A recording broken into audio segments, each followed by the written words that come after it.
Hello friends, welcome back to my channel. Ngasi aina tawgaduri china pre-primary gi khoi general polity gi matang dani. So ngasi gi sina han bada making of constitution. Khoi Indian constitution se kamaina sembanu haibdo adugi matang dani ko. So constituent assembly se khoina 1946 ta cabinet mission plan haina ama scheme ama formulate tawi ko achiki cabinet mission plan se formulate tawraga constituent assembly ama form tawi in the year 1946. Then akhoi assembly sida 389 string ne, but out of 389 sida 296 amadi were elected to represent the British India ne. British India represent ba elected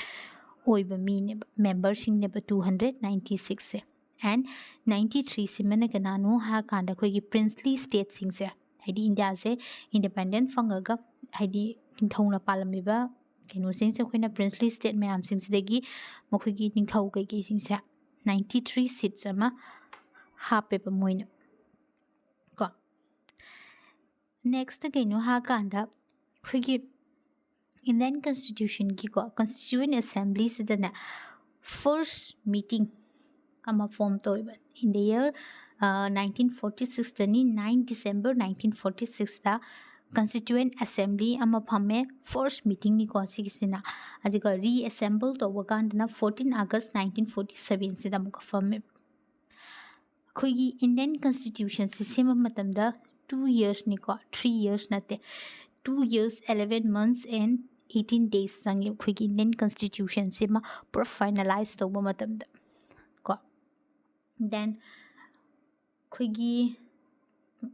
drafting committee ama seme drafting committee sida khoi Dr. B.R. Ambedkar sina chairman oire ko aduga atoba members mayam amsu yawe drafting committee da like khoi N Gopal Swami kaina adagi Aladi Krishna Swami kaina sumaina mayam ama suyaw leibni next na kainu ha kanla constituent assembly se on 26 November 1949 sida constituent assembly se passed away. Then after passed out matungda 26 November 1949 the passed out matungda came into force. It came into force on 26 January 1950 da mayam da kaino to id implement over howe adiga khoi constitution sida preamble ja khoi constitution se pass over matamda 395 articles yawi 18 parts and 8 schedule ni ko then the tamna henga kaino matam ni matung ina id amendment tawraga 103 amendment tawraga kidore ha kanda khuida hoji leise 448 articles 25 parts and 12 schedule lay ko sigisina kaino ha kanda khoi India sina British teki independence fanga matungda khoina constitution sembagi journey matek amane ba mayam amsu lai ko khoina atopa kaino mayam yengagadi adu mayam phangakani bas sigisina point machet am khaktani ko khoi making of Indian constitution sida then mathang sina siki constituent assembly sigi members sing se ko members sing se kana kana nu yeng si ko khoi constituent assembly sing se moina head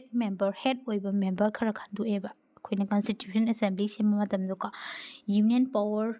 committee sina kana na paibanu ha kanda Jawaharlal Nehru na then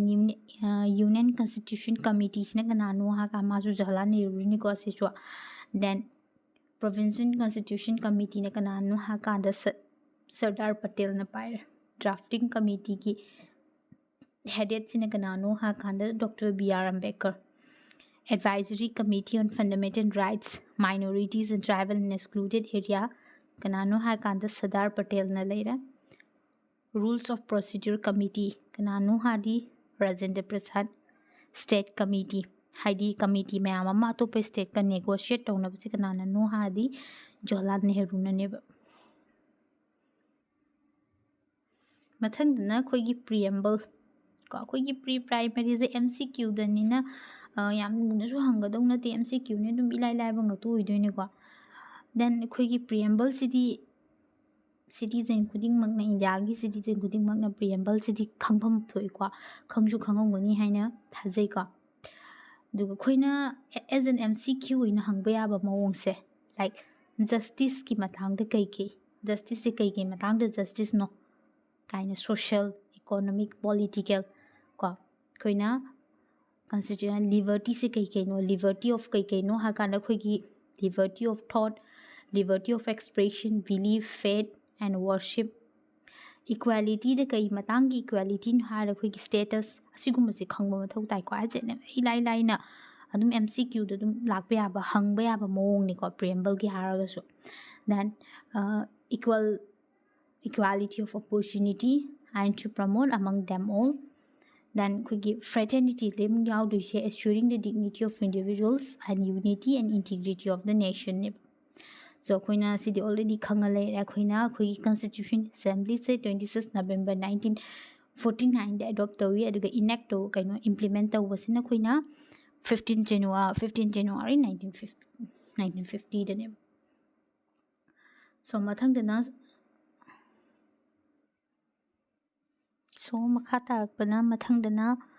various sources of Indian constitution ꯑꯩꯈꯣꯏꯒꯤ Indian constitutionꯒꯤ sourcesꯁꯤꯡꯁꯦ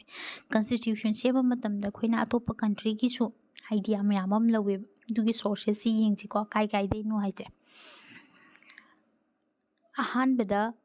Government of India Act 1935 Government of India Act 1935 ꯀꯤꯁꯤꯅ ꯑꯩꯈꯣꯏꯒꯤ Government of ꯁꯤꯒꯤꯁꯤꯅ ꯀꯩꯅꯣ ꯍꯥꯏꯔꯀꯥꯟꯗ ꯑꯩꯈꯣꯏꯒꯤ Government of India Act 1935ꯁꯦ ꯑꯁꯤꯁꯤꯅ basis of ꯑꯩꯈꯣꯏꯒꯤ Indian Constitution ꯁꯦꯝꯃꯤꯁꯦ ꯑꯁꯤꯒꯤ blueprint ꯑꯃꯅꯦꯕ ꯀꯃꯥꯏꯅꯅꯣ ꯍꯥꯏꯔꯀꯥꯟꯗ ꯑꯩꯈꯣꯏꯒꯤ federal scheme ꯁꯤꯒꯤ ꯑꯦꯛꯁꯤꯗꯩ ꯂꯧꯏ then Office of the Governor Judiciary then Public Service Commission Emergency Provision and Administrative Details ꯃꯌꯥꯝꯁꯤꯃꯅꯦ ꯁꯤꯒꯤ ꯃꯌꯥꯝꯁꯦ ꯑꯩꯈꯣꯏꯅ ꯍꯧꯖꯤꯛꯀꯤ Government of India Actꯁꯤꯗꯒꯤ ꯂꯧꯕꯅꯦꯕ ꯑꯗꯨꯅ ꯑꯩꯈꯣꯏꯒꯤ Government of India Actꯁꯦ ꯑꯁꯤꯅ ꯑꯩꯈꯣꯏꯒꯤ Indian Constitution ꯐꯣꯔꯝ ꯇꯧꯕꯒꯤ ꯍꯥꯏꯗꯤ blueprint ꯍꯥꯏꯅꯁꯨ ꯈꯪꯅꯩꯌꯦꯕ ꯃꯌꯥꯝꯅ next amana kaino ha kanda British Constitution Britain dagi kai lawi ha kanda khoigi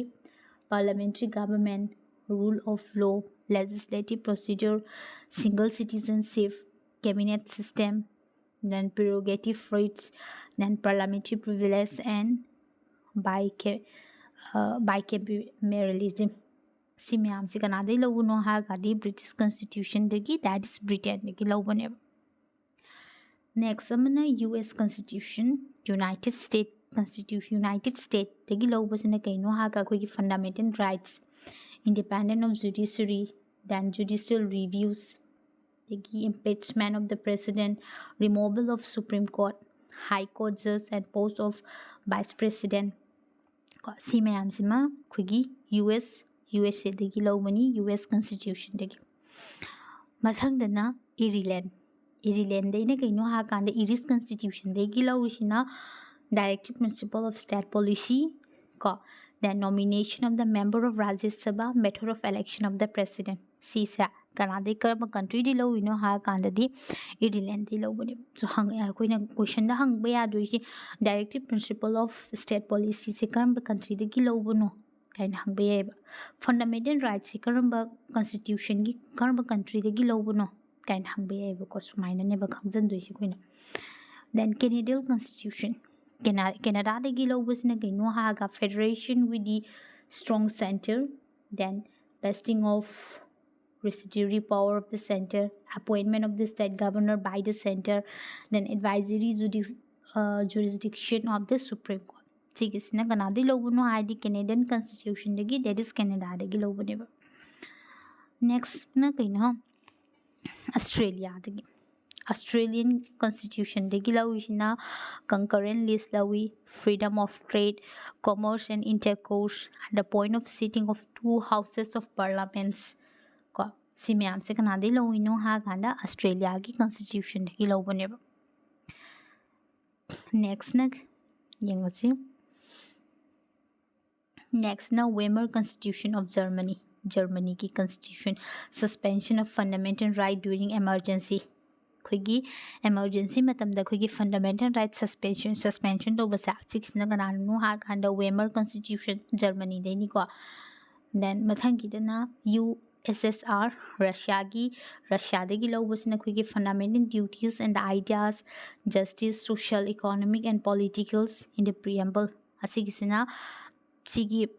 ꯑꯥꯏꯗꯤꯌꯥꯁꯤꯡꯁꯤꯅ ꯀꯅꯥꯗꯒꯤ ꯂꯧꯕꯅꯣ ꯍꯥꯏꯔꯗꯤ ꯔꯁꯤꯌꯥꯒꯤ ꯀꯟꯁꯇꯤꯇ꯭ꯌꯨꯁꯟꯗꯒꯤ ꯂꯧꯕꯅꯦꯕ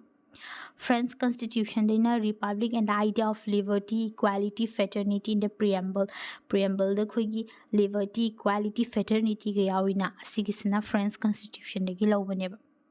next na khoigi South African Constitution